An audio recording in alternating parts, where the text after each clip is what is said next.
Shalom anak-anak. Pagi hari ini mari kita siapkan hati kita untuk menyembah kepada Tuhan.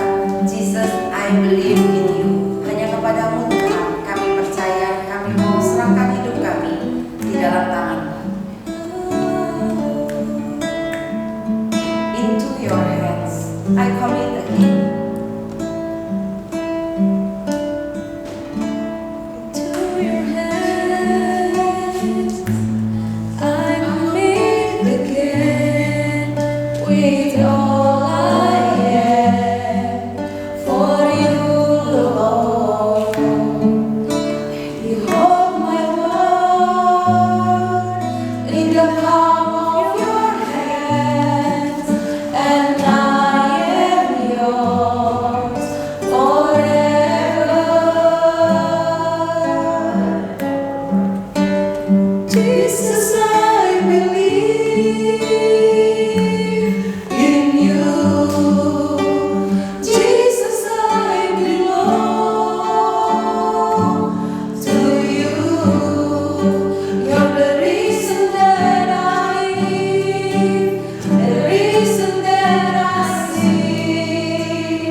Anak-anak, selamat pagi semuanya.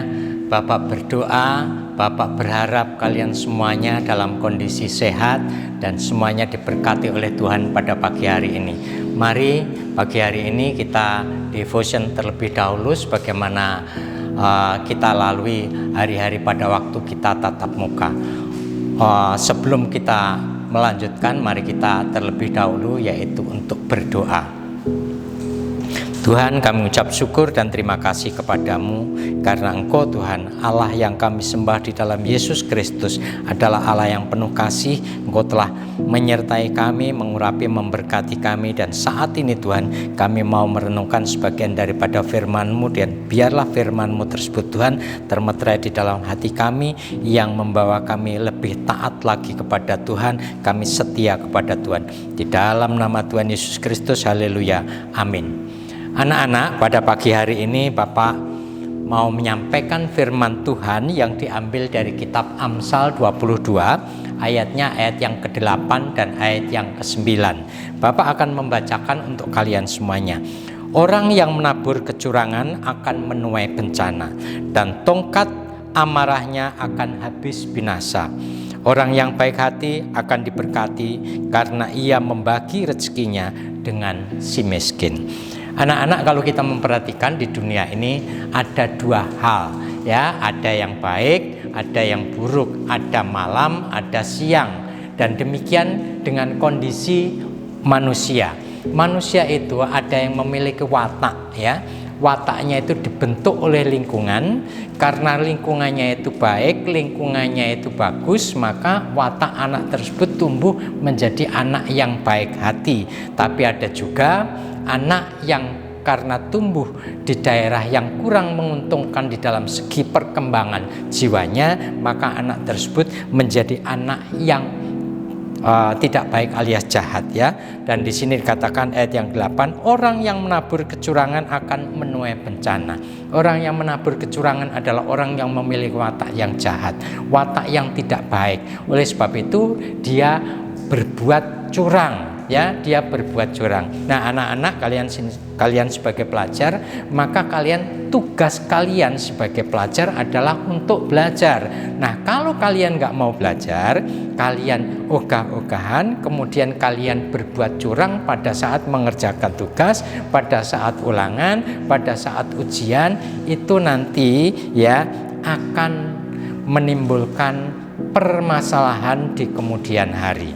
Ya, akan menimbulkan permasalahan di kemudian hari. Misalnya, kalian nggak mau belajar, kalian dihinggapi perasaan malas, ya. Pada saat ulangan, karena kalian nggak belajar, kalian nggak bisa, kemudian kalian menyontek itu tadi, itu sudah perbuatan curang, karena kalian tidak melakukan berdasarkan jerih lelah kalian sendiri. Jadi kalian menyontek, ketahuan oleh guru, maka ya kalian bisa, ya, hasil ulangannya tidak diakui, ya, tidak diberi nilai. Itu kan sesuatu bencana atau masalah yang kalian buat dari perbuatan curang kalian, ya, dari perbuatan curang kalian. Dan orang yang curang, ya, orang yang jahat ini di dalam kehidupannya dia nggak akan pernah beruntung. Kenapa? Karena setiap dia melakukan kecurangan, dia selalu melakukan kejahatan, maka saat itu juga, ya, dia di dalam hatinya pada awalnya akan mengingatkan, ya, nggak baik, jangan lakukan, tapi kalau itu dilanggar terus, maka itu akan menjadi, ya, kebiasaan yang membuat orang tersebut memiliki karakter yang jelek itu tadi, yang jahat itu tadi, yang curang. Jadi kecurangan akan menimbulkan masalah bagi orang yang melakukannya. Oleh sebab itu Bapak rindu kalian semuanya, ya, sekalipun saat ini kalian nggak belajar di rumah, sekalipun kalian saat ini nggak belajar tatap muka, nggak di sekolah, tapi kalian ada di rumah tetap belajar dengan rajin, kalian taat sama orang tua, diminta untuk belajar, menggunakan waktu belajar dengan baik, ya, gunakan waktu belajar dengan baik, maka kalian nanti pada saat terima tugas, kalian bisa mengerjakan tugas tersebut dengan baik pula dan hasilnya pasti akan baik. Kemudian Di dalam ayat yang 8 dikatakan demikian, dan tongkat amarahnya akan habis binasa. Orang yang jahat itu tidak mengalami keberuntungan di dalam hidupnya, sekalipun kadang-kadang kita melihat bahwa orang yang berbuat jahat, lu itu nyontek nggak ketahuan kok, nilainya jauh lebih bagus daripada nilai saya. Ya, tapi pada saat dia diperhadapkan dengan situasi, dengan soal-soal ujian ulangan yang dijaga dengan baik, dengan ketat, maka anak tadi nggak akan bisa menjawab dengan mulus, nggak bisa memperoleh hasil yang baik. Itulah ya yang nanti akan menimbulkan dia bisa marah-marah, dia bisa iri sama orang lain ya atas jerih lelahnya orang lain tadi memperoleh nilai yang baik itu tadi. Nah, ini yang harus kita hindari ya anak-anak. Dan dikatakan di dalam ayat yang ke-9, orang yang baik hati akan diberkati, ya, orang yang baik hati akan diberkati karena ia membagi rezekinya dengan si miskin. Tadi Bapak sampaikan kepada kalian bahwa di dunia ini ada orang yang baik, ada orang yang jahat, ada orang yang curang, ada yang tulus, ya. Demikian. Kalau kita memperhatikan pada ayat yang ke-9, orang yang baik hati akan diberkati. Kenapa Tuhan yaitu memberkati orang yang baik hati? Karena orang yang baik hati adalah orang yang mau percaya sama Tuhan, orang yang mau taat sama Tuhan, sehingga dia memiliki roh takut akan Tuhan. Karena roh takut akan Tuhan ada di dalam hatinya, maka Tuhan memberikan hikmat, memberikan kepintaran kepada orang tersebut, memiliki ketulusan pada orang tersebut. Akibatnya apa? Yaitu orang tersebut hidupnya akan diberkati. Seperti Bapak sampaikan beberapa waktu yang lalu, jangan berkat itu diukur dengan keuangan, ya, jangan berkat diukur dengan ekonomi. Tapi ya, orang yang baik hati tadi diberkati bisa, yaitu dia merasakan sukacita, ada damai sejahtera di dalam hatinya. Itu termasuk berkat ya yang berasal dari Tuhan. Kemudian orang tadi memiliki kekuatan kesehatan yang prima, itu juga berkat. Ada kerukunan di dalam rumah tangga orang tuanya, itu juga berkat, dan itu akan sangat mahal kalau itu dinilai ya. Kalau itu kita nilai, itu akan sangat mahal ya. Kemudian dikatakan demikian, karena ia membagi rezekinya dengan si miskin. Orang yang baik, orang yang mau yaitu berbagi kepada orang lain, orang yang mau memberkati orang lain.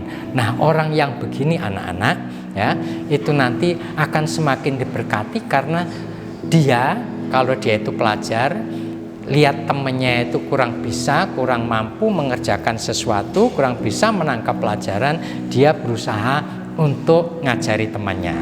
Saat dia ngajari temannya itu akan mengalami sukacita. Dan saat dia ya melihat hasil ulangan temannya yang diajari tadi, awalnya nilainya jelek, kemudian setelah dia ajari nilainya menjadi bagus, dia menjadi pintar, maka ada kepuasan di dalam hati orang yang mau berbagi, orang yang mau mengajari temannya yang lain itu tadi. Dan orang begini anak-anak, hidupnya pasti akan diberkati. Dimanapun mereka berada, itu akan dirindukan banyak orang karena Tuhan yang memberkati dia, karena dia telah meresponi firman Tuhan dengan baik. Dia rajin, dia taat, dia melakukan tepat seperti yang diminta di dalam perintah tersebut. Ya, orang tadi akan diberkati oleh Tuhan. Kemudian kalau loncat, yaitu ayat yang ke-11, demikian bunyinya, orang yang mencintai kesucian hati dan yang manis bicaranya menjadi sahabat raja. Nah anak-anak, orang yang baik ya, tadi ada orang yang jahat, tapi juga ada orang yang baik. Kalau orang yang jahat, hidupnya nggak akan pernah beruntung ya. Tapi kalau orang yang baik anak-anak, hatinya itu akan semakin lama ya, sesuatu yang gak berkenan di hadapan Tuhan yang ada di dalam hatinya akan dikikis oleh Tuhan. Karena dikikis oleh Tuhan, makin lama dia akan memiliki hati yang suci, hati yang telah dikuduskan. Dan itu semuanya anak-anak akan membuat orang tersebut bicaranya akan dipenuhi kelemah lembutan. Kelemah lembutan bukan berarti orangnya tadi ya seakan-akan kalau seandainya menginjak kotoran ayamnya enggak gepeng, bukan seperti itu. Tapi bicaranya itu bicara yang dipenuhi oleh kasih. Itu adalah bicara yang manis, ya, bicara yang manis. Dan orang yang semacam itu anak-anak, itu nanti banyak dirindukan orang lain. Tapi kalau orang jahat, begitu dia datang ke kumpulan orang-orang baik, maka orang baik tadi akan menghindari. Nah, sekarang pilihannya ada pada kita semuanya. Apakah kita mau memilih menjadi orang yang jahat? Ya, orang jahat tidak akan diberkati oleh Tuhan, orang jahat akan dijauhi oleh teman, orang jahat yaitu tidak berkenan di hadapan Tuhan, atau kita akan memilih menjadi orang yang baik. Ya, kalau orang yang baik, kita mau dididik, kita memiliki ketaatan, ya, kita memiliki kerajinan, maka hidup kita nanti akan diterima oleh banyak orang. Hidup kita nanti akan diberkati oleh Tuhan karena Tuhan berkenan kepada orang yang baik, yang suci hatinya. Pilihan ada pada kita, dan kita sebagai anak Tuhan tentunya memilih menjadi orang yang baik, yang berkenan di hadapan Tuhan, supaya hidup kita menjadi saksi untuk kemuliaan Tuhan, dan hidup kita nanti diberkati, beruntung dimanapun kita berada. Mari kita berdoa. Tuhan, kami sungguh mengucap syukur dan terima kasih kepadamu karena pagi hari ini Tuhan kami telah melakukan devo dengan anak-anak, dan kami menyerahkan Tuhan biar firman-Mu yang boleh kami renungkan ini Tuhan memberkati setiap kami yang mendengarkannya, dan setiap kami anak-anak-Mu Tuhan diberkati oleh Tuhan menjadi orang yang baik, yang berkenan di hadapan Tuhan, supaya kami dapat menjadi saksi untuk kemuliaan nama Tuhan. Di dalam nama Tuhan Yesus Kristus, haleluya, amin.